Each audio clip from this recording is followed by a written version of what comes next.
Hello everybody and welcome back. So today we are going to be installing our inverter, which is a Renogy 1000w Inverter, and also our Renogy solar charge controller, so we can bring our Renogy solar panels, 200 watt solar panels. We've got two of them on the roof, which you previously saw us install. So we're going to connect them up to the batteries today, so we can have power in the van finally. So yeah, the Renogy 1000w Inverter. The reason we chose the 1000w inverter, which is the lowest one you can get a 2000 and 3000, is because that's all we really need in the van. We're not going to use anything above 1000 watts for sure. That's £159 off Amazon, and it goes £100 more each one you go up. So 2000 watt one would be £200, and then 3000 would be £350.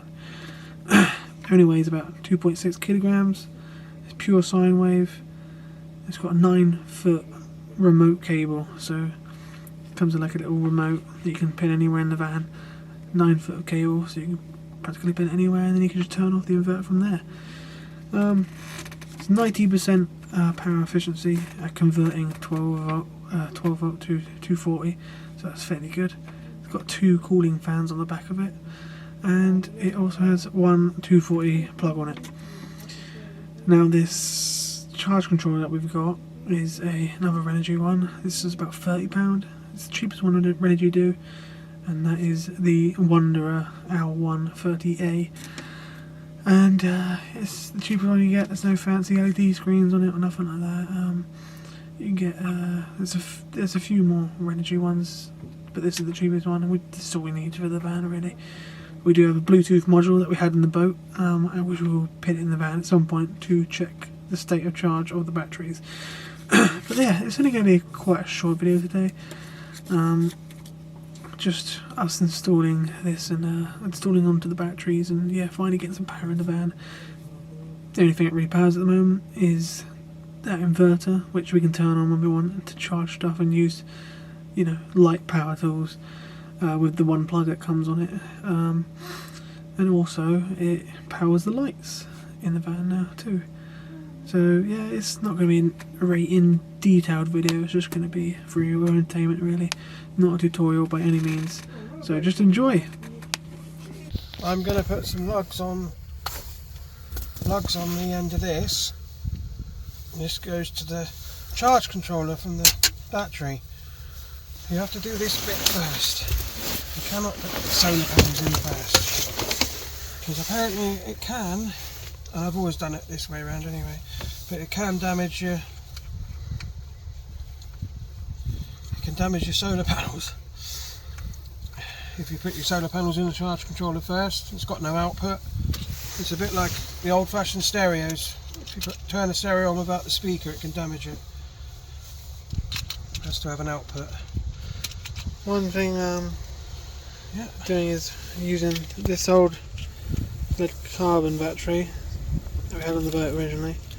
First bit on here actually, on the Montgomery.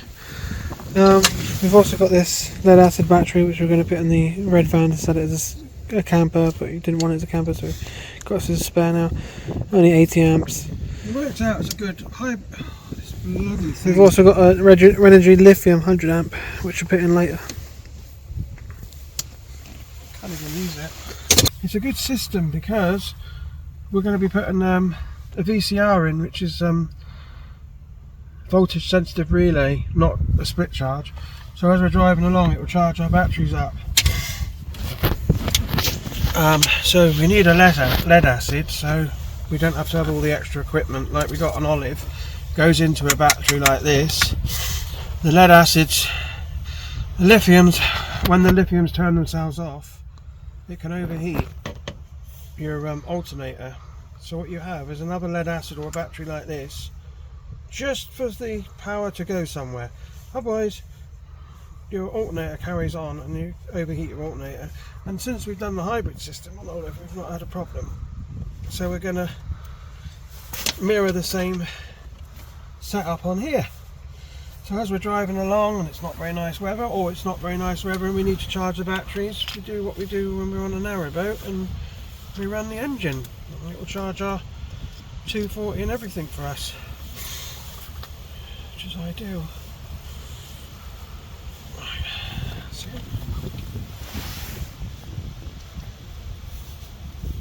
The wind's getting up there, isn't it?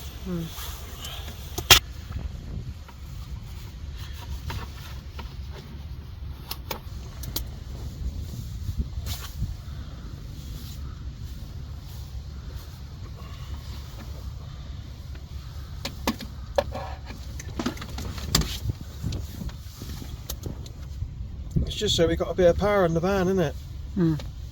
I was have to keep walking backwards and forwards to the boat to charge the batteries for the dual driver. At the moment we're using the Jackery, which is on 1%. Got the 12 volt in there. 24. Right. Should we do a 24 volt system on it? No. This is our little unit. Yeah. This is good because it's got a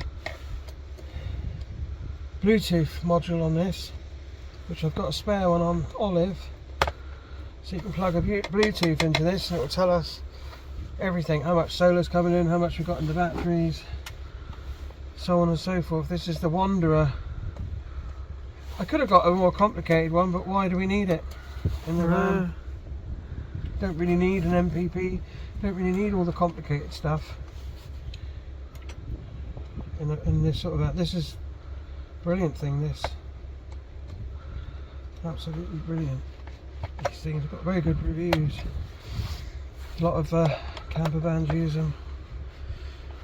You can get the other one as well. I can't remember what the other one's called, but it's completely waterproof, so you can use it outside. It's the sister model to this. So this is simple for people that don't want to mess about with numbers. You select what battery you got. Green is sealed, orange is gel, red is flooded, and blue is lithium. So eventually, when I have the lithium first in line, run the cable under the van. We've run into a problem. Through the roof. We can't fit. You can get low profile batteries, but we haven't. We're just too using tall. what we've got. So We've got to put it on Lou's dad's bed. You have plenty of room under there anyway. yeah, if you want to put them under your seats, get low profile batteries designed for camper vans. These are just off our boat. So that's brand new, that one, isn't it? Lead carbon in there now. Yeah, this is the same leftover cable battery holders. From Amy's caravan, if you remember how tight they were. I don't know where anything is. Same thing's happening here. These are designed for more modern batteries, and that. Oh, I don't like these old batteries much anymore. It's so hard work. I can't even pull this apart. I've got a screwdriver. They haven't even changed anything on them. Just make them as cheap as possible. Found some terminals to fit eventually, haven't we? Yeah, I've got plenty of them, but they're off Olive, and Olive had some old batteries when we bought that. And the trouble is with the old batteries, people tighten them up and tighten them up and tighten them up because these go eventually wear out. And I've had to pull them apart again.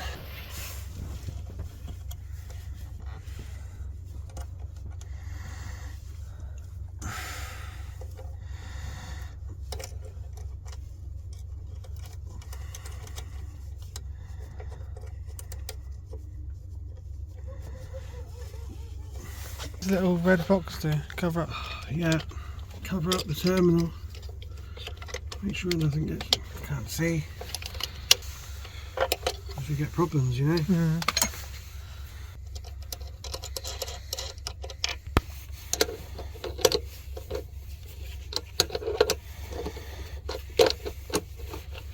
Control for it. Oh, you've got an Ethernet on it. Yeah. That's in one of them in ages. Why? Not many things use Ethernet anymore. Modems, don't they? The box that gets the internet has it.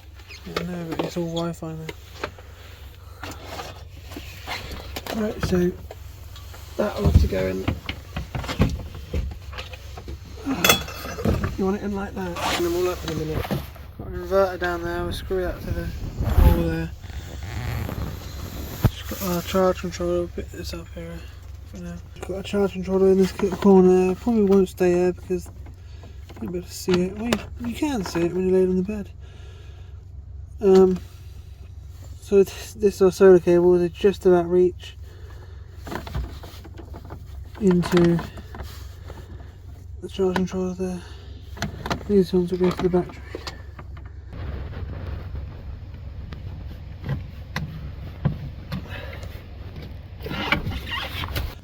to extend the positive cable from the lights. I'll do our lights for just now. to get it in. We had a nightmare getting the positive and negative in for the battery. I just hope I didn't kick it out of my sleep.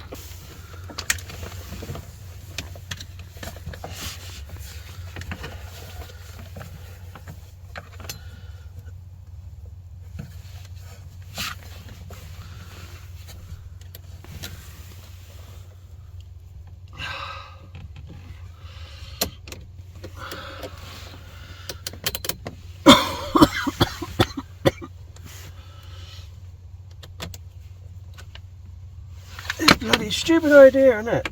That is. Yeah. Halford's handle.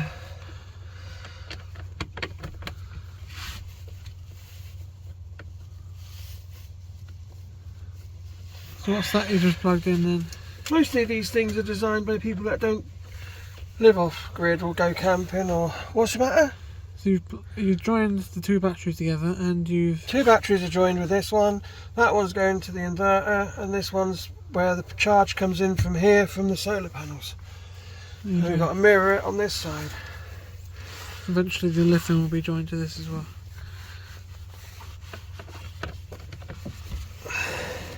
Be on its own circuit though, the lithium. Because if it gets a very cold winter, because the ones on the boat are heated, this one isn't. Beautiful job, Josh. The opposite on the gas one, but on those it's clockwise. You're learning, you're young, you're learning all the time. Positive and negative tightly on there. Secure. Conk. You can see our battery charge controller, whatever it is on. Solar charge. Just got to plug the solars in now, haven't we? Yeah, we'll do that now.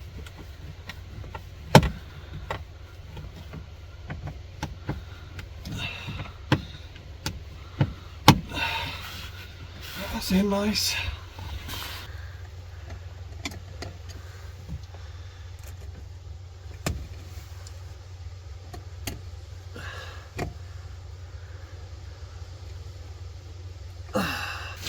Just setting it to the right battery. Yeah, just putting it on gel. Oh no, it's on it now. It's easy to operate. Battery's in float mode. Oh, it's in float mode then, that's right. There must be a little bit of solar coming in from those 400 watt panels. Alright, so that's it. That's the end of today's video. Bit of a short one, not really much detail into it, but I thought it would be worth just showing you anyway that we set up the batteries. We've got the inverter in and we've got the charge controller. They all work brilliantly with a month later. The inverter's brilliant, the charge controller's brilliant, no problems whatsoever. Renogy stuff is really solid stuff. I still haven't got that lithium battery in yet though, because I'm having a problem finding a heating pads for it, because we bought one that doesn't have heating pads on it. So we need to get external heating pads, so that's going to be a whole different thing on its own. Anyway, that's pretty much it. Hope you all liked and enjoyed, so subscribe maybe if you want to see more videos on us converting this van, and I hope you enjoyed.